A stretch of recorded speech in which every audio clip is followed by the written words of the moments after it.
கீழ்வானம் வென்று எருமை சிறு வீடு மெய்வான் பரந்தனகான்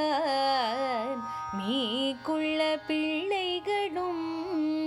போவான் போகின்றானே போகாமல் காத்து உன்னை கூவான் வந்து நின்றோம் கோதை கலமுடைய பவாய் எழுந்திராய் பாடி பறை கொண்டு மாவாய் பிழந்தானே மல்லரை மாட்டிய தேவாதி தேவனை சென்று நாம் சேவித்தாள் ஆவாவென்றாராய்ந்து அருளேலோரும் பாவ